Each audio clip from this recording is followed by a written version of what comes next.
dibuat untuk memenuhi kebiasaan kuliah yang dibimbing oleh Ibu Yani Febriani Sofyan, STMT.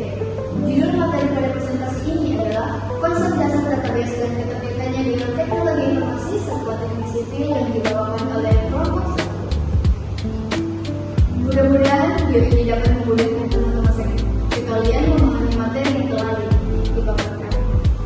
Baik, saya sebagai moderator pada presentasi ini, nama saya Kifana Laska. Saya yang bertugas memastikan alur presentasi tetap rapi.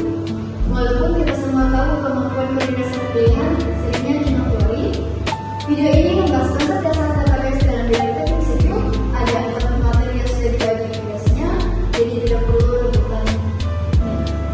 Selanjutnya, untuk mempersingkat waktu, saya alihkan ke materi pertama untuk memaparkan materinya, yaitu pengertian database.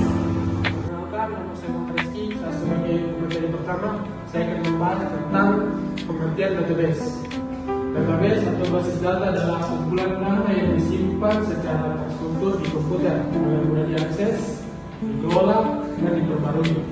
Sederhananya, database berfungsi sebagai lembaga arsip digital yang menyimpan berbagai informasi penting secara rapi dan teratur. Dalam dunia teknik sipil, database bisa digunakan untuk menyimpan data proyek seperti data bahan bangunan, daftar pekerja, jadwal kerja, laporan kemajuan, atau hasil pengukuran di lapangan. Dengan adanya database, proses pencarian dan pengolahan data menjadi jauh lebih cepat dan efisien dibandingkan penyimpanan manual menggunakan dokumen kertas. Sekian penjelasan saya sebagai moderator. Terima kasih kepada pemateri pertama. Kita lanjut ke materi berikutnya. Pemateri kedua akan menjelaskan elemen dasar dalam database. Silakan memperkenalkan diri dan memaparkan materi. Perkenalkan, nama saya Nikati Muhammad dan akan membahas mengenai elemen dasar database. Database dibangun dari beberapa elemen utama, yaitu yang pertama ada data. Data adalah informasi dasar yang dikumpulkan dari berbagai sumber, misalnya nama proyek, volume beton, jenis material, atau tanggal pengerjaan. Yang kedua ada tabel. Tabel adalah tempat menyimpan data dalam bentuk baris dan kolom.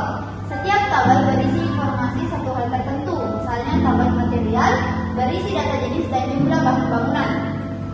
Yang ketiga ada relasi antar data, yaitu hubungan antar tabel disebut dengan relasi. Misalnya tabel pekerja bisa dihubungkan dengan tabel proyek untuk menunjukkan siapa saja yang terlibat dalam proyek tertentu. Relasi ini membantu agar data saling terhubung dan tidak terpisah-pisah. Yang keempat ada DBMS atau Database Management System, yaitu perangkat lunak untuk mengelola database agar data bisa disimpan dan diakses dengan mudah. Beberapa contoh DBMS yang sering digunakan adalah MySQL, Oracle, dan Microsoft SQL Server. Dengan elemen-elemen ini, database bisa bekerja dengan teratur dan terjamin keamanannya. Sekian pemaparan materi saya serahkan kepada moderator. Terima kasih kepada pemateri kedua atas pemaparannya. Selanjutnya saya serahkan kepada pemateri ketiga yang akan memaparkan fungsi DBMS dan database dalam teknologi informasi. Baik, perkenalkan, nama saya Ani Fitriani Bataruki Makaraka. Selanjutnya saya akan menjelaskan bagian pada fungsi DBMS atau Database Management System. Nah, yang pertama ada menyimpan data secara efisien agar tidak memakan waktu terlalu banyak dan ruang penyimpanan yang banyak.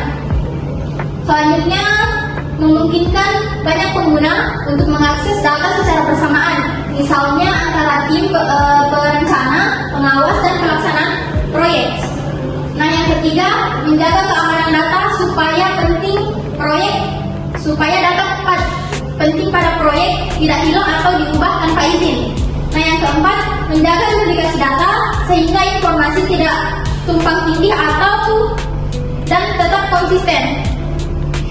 Nah, dalam proyek teknik sipil, DBMS dapat membantu tim mengakses data material jadwal kerja dan progres proyek dari berbagai lokasi secara bersamaan.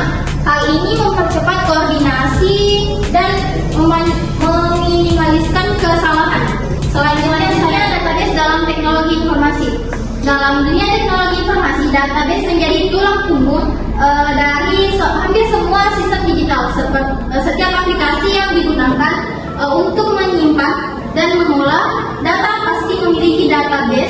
di dalamnya. Contohnya, yang pertama, sistem absensi kampus menyimpan data mahasiswa dan waktu kehadiran. Yang kedua, aplikasi toko online menyimpan data barang, pelanggan, dan transaksi.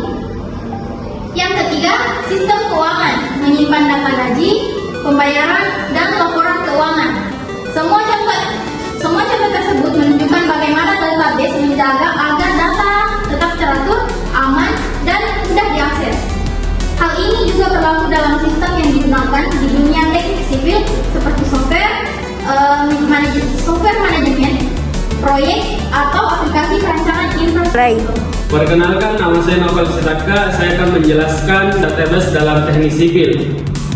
Dalam teknik sipil, database digunakan untuk mendukung kegiatan pengumpulan dan pengelolaan data proyek konstruksi. Beberapa contoh penerapannya antara lain: 1. Menyimpan data material seperti jenis semen, besi, pasir, dan jumlah yang dibutuhkan. 2. Mencatat jadwal pekerja termasuk waktu mulai dan selesai setiap tahap konstruksi. 3. Menyimpan hasil survei lapangan seperti data elevasi tanah, curah hujan, atau kondisi geoteknik. Membuat laporan kemajuan proyek yang bisa diperbarui secara otomatis sesuai data terbaru. Dengan sistem database, semua data proyek bisa tersimpan dalam suatu sistem terintegrasi. Ini membantu tim proyek bekerja lebih efisien, mengurangi kesalahan, dan memudahkan analisis ketika dibutuhkan. Sekian dari materi saya berikan kepada moderator. Terima kasih kepada pemateri keempat atas pemaparannya. Selanjutnya saya sampaikan kepada saudara Reski selaku pemateri pertama yang akan menyampaikan materi terakhir, yaitu keterkaitan database dan teknik sipil. Keterkaitan database dan teknik sipil. Teknik sipil saat ini tidak lagi hanya berfokus pada desain atau pembangunan fisik, tetapi juga pada pengelolaan data digital. Database berperan penting dalam mendukung pengambilan keputusan yang lebih akurat dan berbasis data. Sebagai contoh, insinyur sipil dapat menggunakan data dari database untuk menentukan waktu terbaik melakukan pengecoran, memperkirakan kebutuhan material, atau mengevaluasi keefisien tenaga kerja. Selain itu, database juga mendukung penggunaan teknologi baru seperti building information modeling yang menggabungkan data teknis atau jadwal dan biaya dalam satu sistem. Dengan demikian, kemampuan memahami dan mengelola database menjadi salah satu keahlian penting bagi mahasiswa teknik sipil di era digital. Sekian penjelasan saya kembalikan ke moderator. Terima kasih kepada saudara Reski atas penjelasan bagian akhir. Seluruh rangkaian materi sudah disampaikan dari awal sampai akhir. Sekarang saya sebagai moderator akan menyampaikan kesimpulan agar poin besar dari presentasi ini tidak hilang begitu saja. Berdasarkan pemaparan seluruh pemateri, dapat kita simpulkan bahwa database memiliki peran yang sangat penting dalam pengelolaan data modern. Di bidang teknologi informasi, database menjadi fondasi berbagai aplikasi digital yang kita gunakan setiap hari. Dalam teknik sipil, database membantu pengelolaan informasi proyek, mempercepat koordinasi antar tim, dan meningkatkan kecepatan saat mengambil keputusan di lapangan.